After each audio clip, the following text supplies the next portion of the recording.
20 January 1955 times of India का ये अखबार गवाह है उस तारीख का जिस दिन एक ऐसी शख्सियत का जन्म हुआ जिसने आगे चलकर एक कामयाब यूनिवर्सिटी की बुनियाद रखी, जो सिर्फ अपने स्टूडेंट्स की जिंदगी को बेहतर नहीं बनाती, स्टूडेंट्स के साथ साथ उनके परिवार को, समाज को, एक पूरी जनरेशन को देश की बुनियाद मजबूत करने के काबिल बनाती है। जो इरादा कर लेते हैं फिर उसको करते हैं। Inspiration for us youngsters. वो आसमां है। एक छोटी सी झोपड़ी से लेके हमेशा से इनोवेशन को पसंद करते थे। जज्बे की और जिंदा दिली की कहानी है।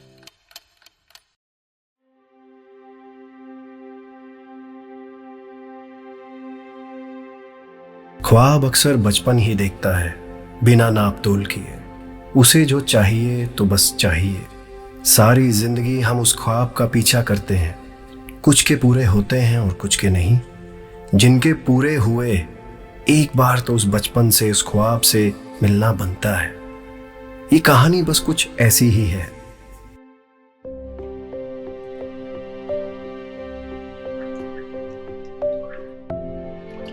किसी की ज़िंदगी तो एक बुलबुले की मानिंद होती है। एक बुलबुला बना और उसके बाद गायब हो गया। और बहरहाल इंसान की ज़िंदगी भी एक बुलबुले की मानिंद है।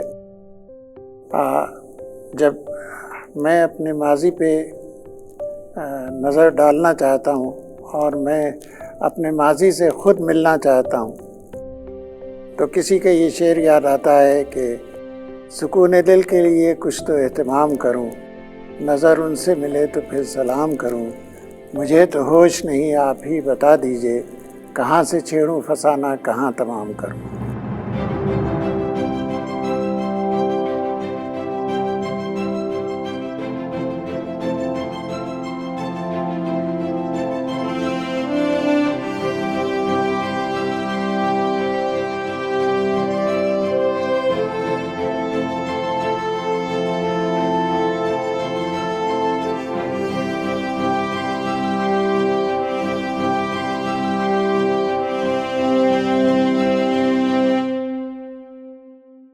If I were to describe my father in one word, I would call him a doer. That's it. He does. सबसे अच्छी बात मैंने ये देखी कि जो ठान लेते हैं, जो सोच लेते हैं, जो इरादा कर लेते हैं, फिर उसको करते हैं। उसको करना है और उसको अंजाम तक पहुंचाना है। Professor Wasim Akhtar has been an inspiration for us youngsters. ज़माना कर न सका उनके कद का अंदाज़ा, वो आसमां है मगर सर झुका के चलता है। आपने मेरे बचपन के बारे में पूछा है तो मैं सबसे पहले आपको एक शेर सुनाता हूँ कि याद माजी अजाब है यारा, छीन ले मुझसे हाफिज़ा मेरा। मेरा माजी कहना चाहिए कि बहुत ही चैलेंजेस से भरा हुआ था। मैं एक औसत मिडिल क्लास ग्रुप फैमिली से, सैयद ख़ानदान से ताल्लुक़ रखता हूँ। मेरे वालिद एक बहुत कहना चाहिए पुलिस की नौकरी में थे और बहुत उनकी मामूली तनख्वाह थी।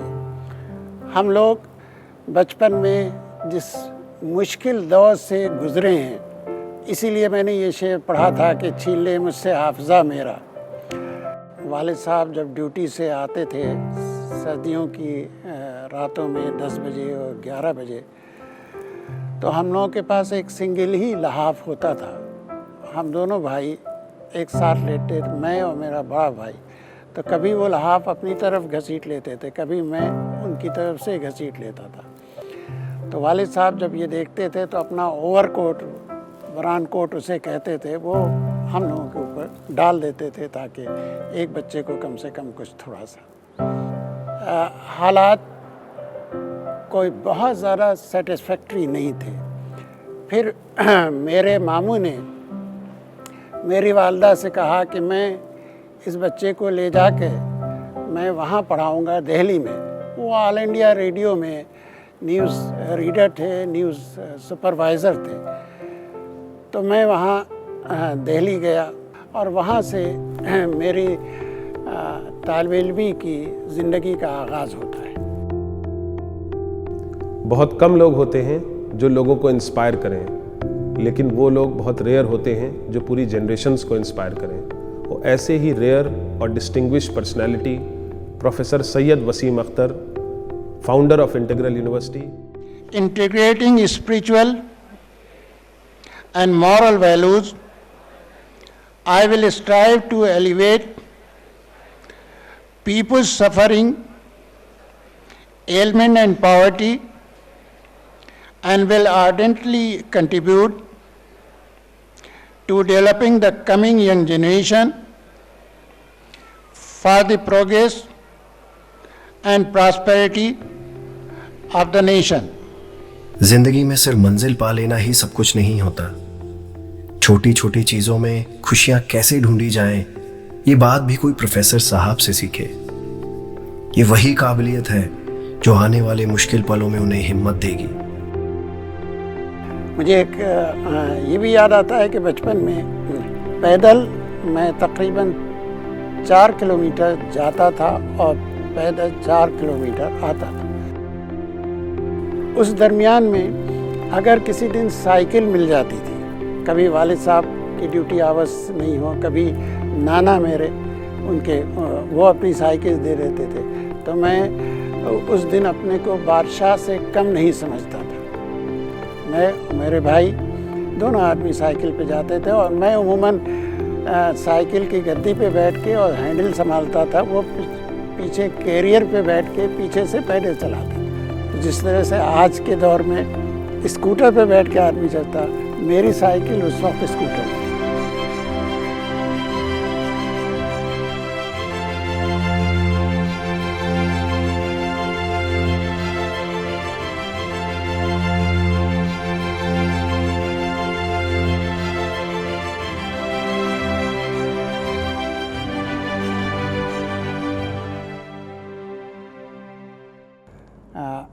ये मेरा पहला मादर इल्मी है, मेरी पहली दरसगाह है जहाँ मैंने ग़ालिबन 1964 में एडमिशन लिया था और तकरीबन 5-6 साल यहाँ मैंने पढ़ा है। और आज जब मैं यहाँ मौजूद हूँ तो मुझे अपने बचपन की वो सारी यादें जो हैं वो इस वक्त घूम रही हैं मेरे जहन में। यही गैलरी में जो आपने क्लासेस देखे, इन्हीं क्लासेस में हम लोग बैठते थे, पढ़ते थे और वो होता था। तो ये चंद यादें हैं जो वो हैं और बहुत सुनहरी यादें हैं। सर हमेशा से इनोवेशन को पसंद करते थे और एक यूनिवर्सिटी अगर आप देखें तो university is a system, is a platform where addition of knowledge होती रहना चाहिए। ये हमेशा उनकी ये ख्वाहिश थी कि हमें अपने आने वाली नस्लों को कुछ देना है, इस कौम के लिए कुछ करना है, इस मुल्क के लिए कुछ करना है और अपने यहाँ के बच्चों को आला से आला तालीम और तरबियत से आरास्ता करना। ये हमेशा उनके अंदर एक जुनून था, एक जोश था, एक जज्बा था कि हमें ये करना है। आने वाले वक्त में कामयाब इदारे की बुनियाद रखने वाले प्रोफेसर साहब को ये बात बचपन में नहीं मालूम थी, पर उनके साइंस और इनोवेशन के प्रति जो लगाव है उन्हें बचपन में एक खास घटना से महसूस हो गया था।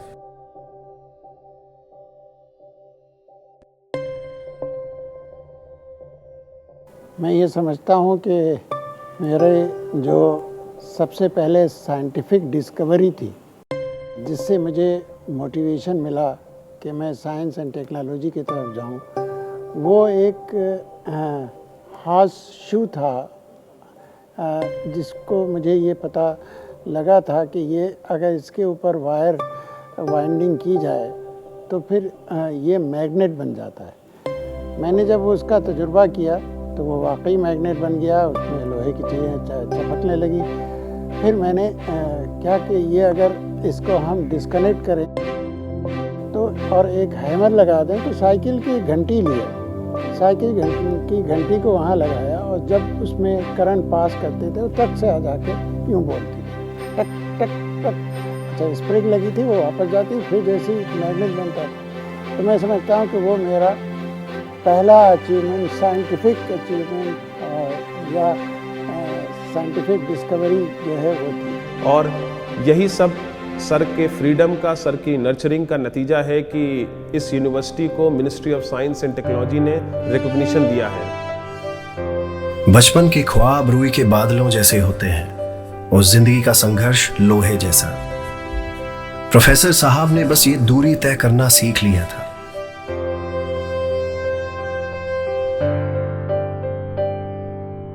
ज़िंदगी की ये मराहिल तय ही कर रहा था कि फिर मुझे ऑफ़र हुआ बाहर की सर्विसेज का। मैंने लीबिया में काम किया, सऊदी अरब में काम किया, इराक़ में काम किया। और आपको ये सुन के ताज्जुब होगा कि मुझे जो सबसे अच्छा कंट्री लगा वो इराक़ था।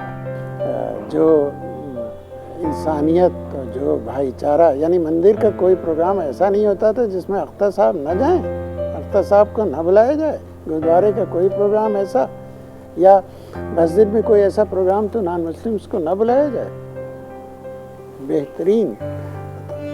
मैं दुआ करता हूँ काश कि वही भाईचारा, वही अमन, वही आस्ती, वही अंडरस्टैंडिंग, वही वो चीज़ इस मुल्क में पैदा हो जाए, तो आज भी ये मुल्क सोने की चिड़िया हो सकता है। हिंदुस्तान के बाहर प्रोफेसर साहब को आगे बढ़ने के और तरक्की पाने के कई मौके मिल रहे थे, लेकिन अपने करियर से बढ़कर उन्होंने अपने रिश्तों का सम्मान किया और अपने वालिद साहब की तबीयत खराब होने की वजह से हिंदुस्तान वापस आए। और फिर लखनऊ शहर के एक स्कूल में प्रिंसिपलशिप ऑफर हुई, लेकिन प्रोफेसर साहब का सपना तो कुछ और ही था, जो एक बहुत बड़े सफ़र में तब्दील होने वाला था। वो स्कूल, उसके ऊपर किसी हद तक छाप थी, एक रिलीजियस कहना चाहिए कि एक रिलीजियस साए की, एक पर्दे की। लेकिन मेरे तख़य्युलात और मेरे तसव्वुरात और मेरे आइडियाज़ वो थोड़े से मुख्तलिफ थे। मैंने वहाँ तकरीबन 3 साल गुजारे और उसमें जो जो तजुर्बात हो रहे थे, ये सोच रहा था कि कुछ न कुछ इससे आगे बढ़ना चाहिए, क्योंकि दुनिया बहुत वसी है। यानी सितारों से आगे जहाँ और भी हैं, अभी इश्क़ के इम्तिहान और भी हैं। चनांचे मैंने वहाँ से रिज़ाइन किया और ये सोचा कि एक ऐसा स्कूल कायम करेंगे जिसमें ट्रेडिशनल एजुकेशन के साथ साथ टेक्निकल और स्किल बेस्ड एजुकेशन भी हो। देखिए, एक तंगी के दौर से अपनी नौकरी छोड़ के खुद कुछ करने का इरादा करना कितनी हिम्मत की बात है। बहुत कम ऐसे लोग होते हैं जिनके अचीवमेंट्स, उनकी कामयाबी, उनके माइलस्टोन्स इतने ज़्यादा होते हैं और कि उनका अपने सिटी में, अपने स्टेट में और अपने कंट्री में उसकी वजह से नाम होता है। एक छोटी सी झोपड़ी से लेके आज आप जिस हाल में यूनिवर्सिटी देख रहे हैं, इसका जो सफ़र है, तो बहुत मुश्किलें आई, बहुत परेशानियां हुई, बहुत परेशानियों का सामना करना पड़ा, बहुत जद्दोजहद करनी पड़ी। सर का डिसिसिव पावर बहुत स्ट्रांग है और बहुत फास्ट है। सर खुद कहते हैं, बहुत लोगों से वो कहते हैं जब वो मिलते हैं कि मैं डिसीजन में बहुत क्विक हूँ, फास्ट हूँ। किस तरह से एक बदलाव लाया जाए, वो सोच है जो कि इस शख्स को बस चलाती रहती है। मुझे याद आता है कि जब मैंने ये काम शुरू किया था स्कूल का, तो बहुत से लोगों ने मुझे बहुत डिस्करेज किया था। कहा कि अरे ये क्या करेंगे, ये स्कूल बनाएंगे, अरे ये इंजीनियरिंग कॉलेज बनाएंगे। ये मुझे बहुत डिस्करेज होता था। लेकिन हमारे चांसलर साहब कहते थे कि देखिए, जितना लोग आपको कमेंट करेंगे, जितने क्रिटिसाइज़ करेंगे, उतना ही आपकी कामयाबी की अलामत है। हर जगह का अपना एक उसूल और निज़ाम होता है और पूरा एक सिस्टम होता है जहाँ पर बाहमी मशवरे से काम किया जाता है। बग़ैर उसके हम अपना एक कदम ना आगे रख सकते ना पीछे। पूरे सिस्टम के साथ हमें उस पर अमल करना ज़रूरी है। आगे आपकी मर्ज़ी। ठीक है, मुझे लगता है कि अगर मैं अपना एक इदारा कायम करूं तो शायद वहां पर ये काम कर सकूं।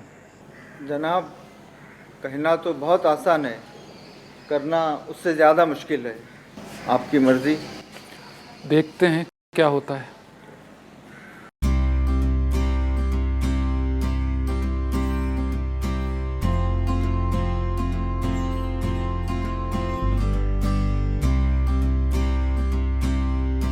जुनून दिल में हो, पंखों में जान पैदा कर, उड़ान भरनी है तो खुद आसमान पैदा कर। तो इसके लिए हम लोगों ने ज़मीनें देखना शुरू की। तो कॉलेज के लिए जो ज़मीन मिली वो ज़्यादा पसंदीदा नहीं थी, इसलिए हम ज़मीनों के इंतखाब में मुख्तलिफ़ जगहों पर गए। और इस वक्त जो ज़मीन है ये बाद में पसंद आई और इसमें यहाँ पर हमने अपना काम शुरू किया।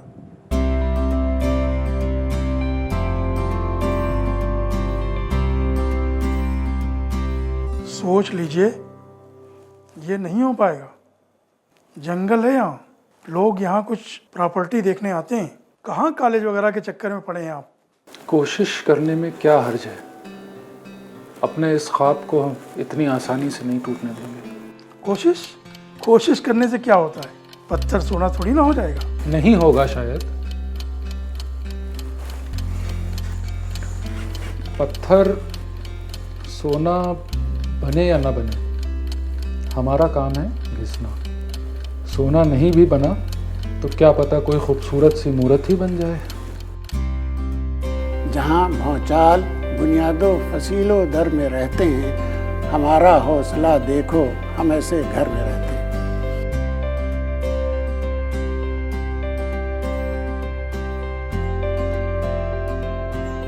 हमें याद है, ये बात है 1993 की, जिस वक्त एक स्कूल इस्टेब्लिश होने का काम शुरू हुआ था और ज़मीन आइडेंटिफाई करी गई थी, तो उसकी नाप होनी थी। हम 10 साल के थे उस वक्त और वो जगह लखनऊ शहर से काफ़ी दूर पड़ती थी। एक लंबी सुनसान सड़क जिसको कुर्सी रोड के नाम से जानते हैं। तो ये रोड एक ज़माने में बहुत ही ख़तरनाक रोड मानी जाती थी। उस पे हम बजाज सुपर नीले रंग की स्कूटर थी, उस पे आगे खड़े होके और हमारे फादर उसको चलाते हुए वहाँ पहुँचते थे।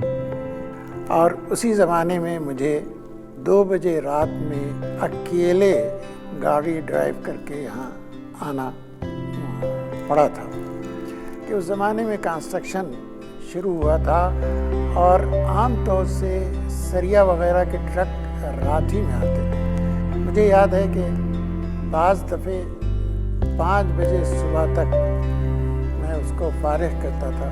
फिर वहाँ पर कुछ बल्लियाँ या बांस को ढूंढने की कोशिश करी गई जिससे एक नाप हो सके ज़मीन की, और फिर वो पलट पलट के खुद उन्होंने मेढ़ होके वो ज़मीन नापना शुरू करी। तो हमें बहुत हंसी आई उस वक्त।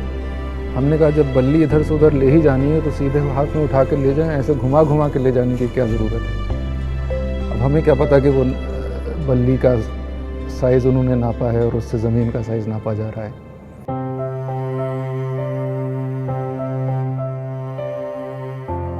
मेहनत धीरे धीरे एक शक्ल अख्तियार करने लगी और फिर एक दिन आया, 3 नवंबर 1993। 3 नवंबर 1993 एक यादगार दिन है, जिस दिन इस इंस्टीट्यूट, इस यूनिवर्सिटी और इसके स्कूल का संग बुनियाद रखा गया था। बड़ी तैयारियां की थी हम लोगों ने। यहाँ जिस दिन इनाग्रेशन था, मैंने आलम इस्लाम के एक बहुत अजीम शख्सियत मौलाना अबुल हसन अली हुस्नी नदवी, जिन्हें अली मियाँ साहब के नाम से जाना जाता था, जो मुस्लिम पर्सनल लॉ बोर्ड के प्रेसिडेंट थे, जो नदवतुल उलमा के नाज़िम थे।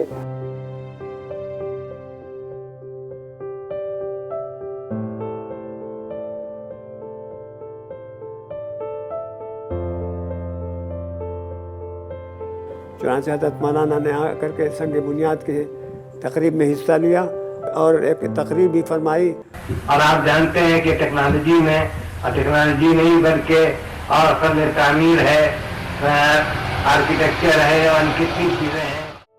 संग बुनियाद रखने के बाद फिर ख्वाबों के महल तामीर करना शुरू की। 3 नवंबर 1993 को एक कमरे और कुछ स्टूडेंट्स के साथ जो सफ़र शुरू हुआ वो सिर्फ एक पहला कदम था।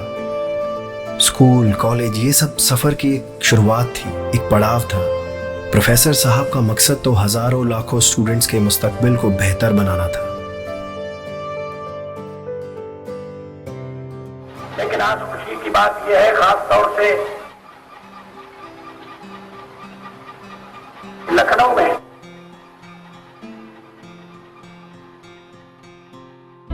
टेक्नोलॉजी की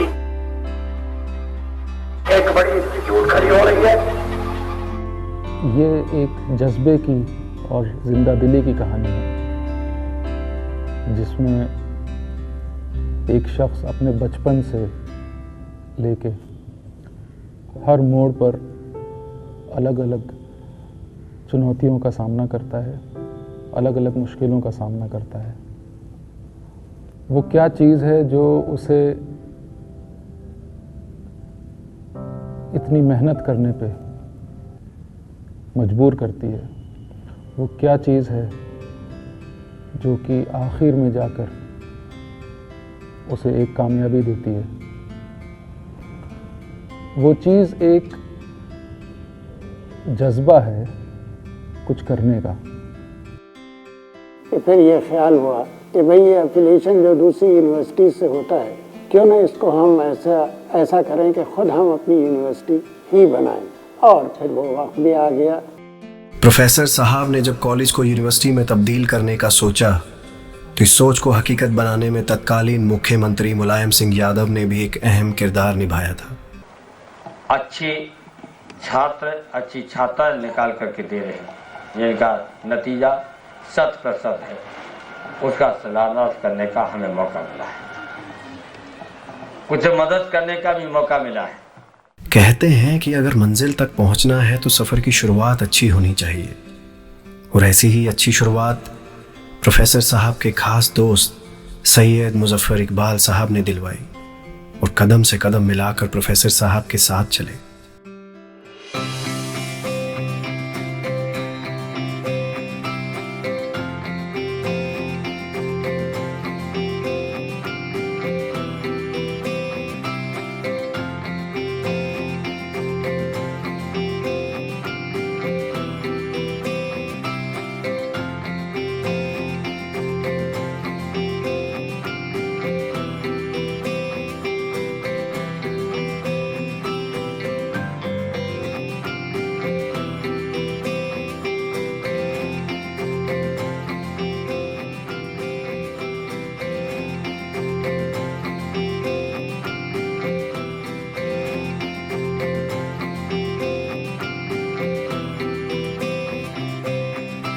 मैं अकेला ही चला था जानिबे मंजिल, मगर लोग आते गए और कारवां बनता गया। देश और समाज की कई बड़ी हस्तियों ने प्रोफेसर साहब के इस मुश्किल सफर में साथ दिया। इस यूनिवर्सिटी को एक वर्ल्ड क्लास यूनिवर्सिटी और यहाँ के स्टूडेंट्स को समाज के हर पैमाने पर खरा उतरने के काबिल बनाया। सपना छोटा मत देखो, सपना बहुत बड़ा देखो, और सपना ऐसा देखो जिसको जब तक हम पूरा न कर लें हमें चैन की नींद न आए। इस यूनिवर्सिटी को एक वर्ल्ड क्लास यूनिवर्सिटी और यहाँ के स्टूडेंट्स को समाज के हर पैमाने पर खरा उतरने के काबिल बनाया।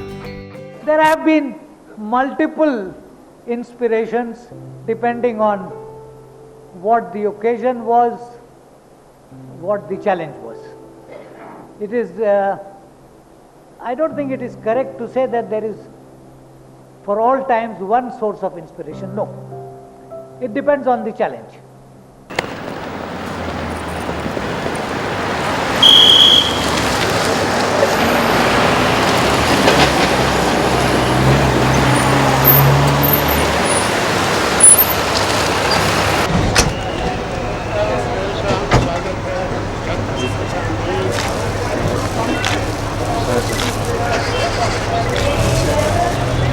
एक बार मुझे पहले भी आने का मौका मिला था इसी यूनिवर्सिटी में, मैं समझता हूँ वो शुरुआत थी इंटीग्रल यूनिवर्सिटी की।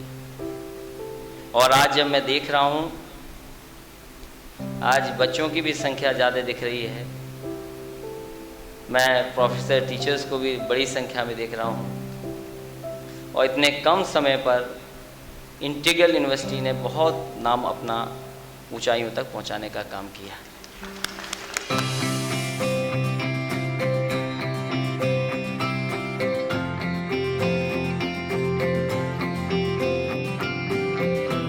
ये प्रोफेसर साहब की मेहनत का नतीजा ही था। इतने मुश्किलात, इतने लोगों की मुखालफत के बावजूद ये इदारा साल दर साल बढ़ता गया। प्रोफेसर साहब को लोगों के चेहरे पर खुशी देखकर सुकून मिलता है। जिंदगी बनाने के अलावा जिंदगी बचाना भी उनका एक सपना था, और उस सपने को उन्होंने हॉस्पिटल और मेडिकल कॉलेज की शक्ल में पूरा किया। जमीन से जुड़े होने के कारण प्रोफेसर साहब को किसानों की परेशानियां भी मालूम थी। उन्होंने एग्रीकल्चर इंस्टीट्यूट की बुनियाद रखकर स्टूडेंट्स और किसानों को एक नायाब तोहफा दिया है। और जो आप ये शानदार इदारा और इसकी डिज़ाइन देख पा रहे हैं, इसके पीछे भी प्रोफेसर साहब की शानदार सोच और रचनात्मक क्षमता है। गूंगे बहरे शहर में जब हर मुर्दा हो गए, शेर में यूं उनको ढाला एक नगमा हो गए। वाह। अपनी सोच को चंद लफ्जों में शायरी की शक्ल में बयां करना भी प्रोफेसर साहब का एक अंदाज ही है, एक शौक है। और ये उसका असर ही है कि यहाँ अक्सर मुशायरे होते रहते हैं, जिसमें शेर व शायरी की नामचीन हस्तियाँ शामिल होती हैं। कई छोटे छोटे पड़ाव पार किए और आज ये कामयाबी की बुलंदियाँ छू रहा है। पर प्रोफेसर साहब के लिए ये सफ़र का अंत नहीं है, ये अभी इस सफ़र का एक और पड़ाव ही है।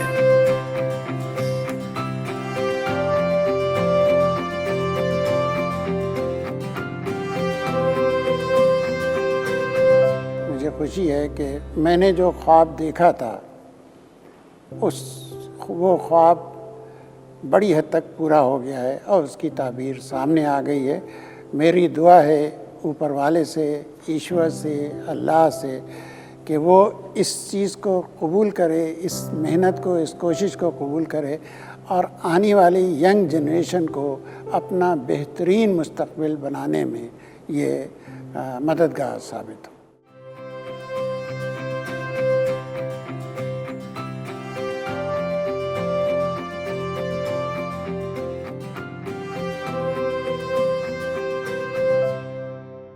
प्रोफेसर साहब हमेशा अपने बुजुर्गों का हाथ थाम कर ही चले हैं।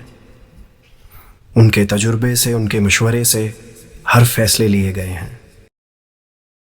तो आपकी यूनिवर्सिटी ने वाकई तरक्की की, यानी इसे खुशी होती है देखकर कि एक शख्स की कोशिश से इतनी बड़ी यूनिवर्सिटी बन जाए और वो तरक्की करे और वो नाम हो। पसीना सूखने से पहले उस शख्स को उसकी तनख्वाह मिल जाए। प्रोफेसर साहब के इस उसूल से उन्होंने अपने हज़ारों एम्प्लॉयज़ के दिल में एक ख़ास जगह बनाई है। सर के अंदर ये ख़ास बात बहुत यूनिक है, जो कि बहुत कम पॉलिटिशियंस में भी देखी गई है, कि वो हर एक आदमी को उसके नाम से पहचानते हैं। और जब एक यूनिवर्सिटी का फाउंडर अपने एम्प्लॉय को नाम से पुकार लेता है तो वो एम्प्लॉय उसका मोर देन 50% तो वैसे ही हो जाता है। So one of the things that our employees really appreciate and enjoy is the fact that there has never been the case that their salaries for, let's say, July were paid in August. No.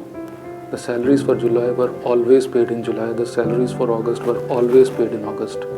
लिहाजा हमेशा ये सोचना होता है कि किस तरह से ज़्यादा से ज़्यादा अच्छे से अच्छे अंदाज से अपने एम्प्लॉइज़ को मदद की जा सकती हो और वो एक अच्छी लाइफ गुजारे।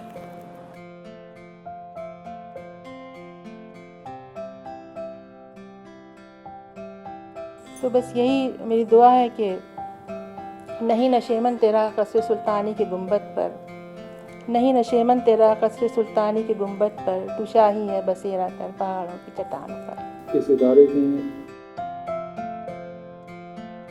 हज़ारों की तादाद में बच्चों को तालीम दी है, न जाने सैकड़ों लोगों को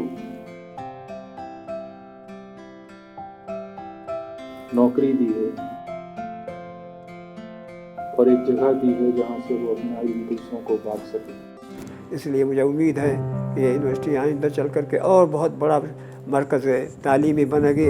हमारी ये इंटीग्रल यूनिवर्सिटी जल्द ही हिंदुस्तान की अजीमुशान टॉप प्राइवेट यूनिवर्सिटी बने। आने वाले वक्त में जो सर का ख्वाब है, जो सर का सपना है कि एक वर्ल्ड क्लास इंस्टीट्यूशन बने और इसका नाम पूरी दुनिया में हो, अब ये जिम्मेदारी हम सब लोगों की है कि हम सर का साथ दें और सर के ख्वाबों को रियलिटी में कन्वर्ट करें। इस वक्त कैसा लगता है? क्या काम पूरा हो गया है? शायद आराम करने का वक्त है। लगता तो ऐसा है कि जितना करते जाइए उतना छूटता जाता है, जितना चलते जाइए उतना ही और चलना है। बहुत सी ख्वाहिशें, बहुत सी तमन्नाएं, बहुत सी वो पूरी हुई है, लेकिन फिर भी अभी भी इस छोटे से दिल में बहुत सी तमन्नाएं हैं। और अगर इनको किसी शेर के ज़रिए इसकी तर्जुमानी की जा सकती है तो शायद वो ये शेर ये है कि हज़ारों ख्वाहिशें ऐसी कि हर ख्वाहिश पे दम निकले, हज़ारों ख्वाहिशें ऐसी कि हर ख्वाहिश पे दम निकले, बहुत निकले मेरे अरमान मगर फिर भी कम निकले।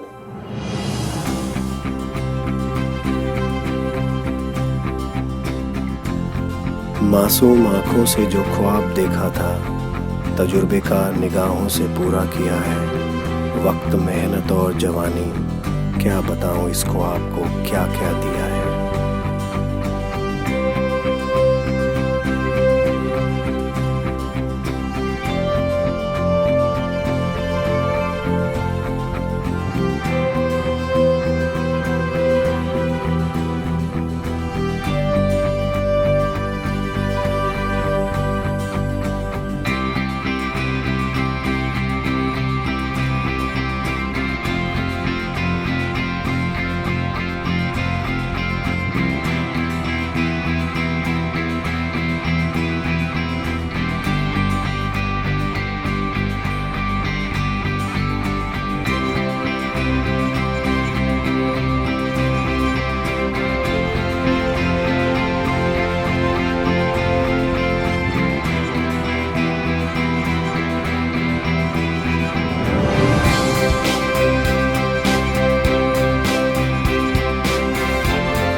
प्रोफेसर साहब ने जिस सोच के साथ इस इदारे की शुरुआत की थी, उस सोच को, उसके मकसद को दुनिया के हर कोने में पहुंचाना है। उन ख्वाबों को पूरा करना है जो आज की पीढ़ी देख रही है। उन हाथों को थामना है जो आसमां छूना चाहते हैं। उनकी राहें आसान करनी है जो अपनी मंजिलों की तरफ बढ़ रहे हैं, ताकि एक बेहतर कल का आगाज हो सके। जय हिंद। दुनिया में रहे हम या न रहे, दुनिया में रहे हम या न रहे, इंटीग्रल तेरा नाम रहे। अहले कलम शम्मे यकीन, हामी हक हम अब्र करम। अहले कलम शम्मे यकीन, हामी हक हम अब्र करम। हम ताज है मुल्को मिल्लत के, हम फख्रे माला फख्रे अजम। हम ताज है मुल्को मिल्लत के, हम फख्रे माला फख्रे अजम। अहले कलम शम्मे यकीन, हामी हक हम अब्र करम। अहले कलम शम्मे यकीन, हामी हक हम अब्र करम। अहले कलम शम्मे यकीन, हामी हक हम अब्र करम।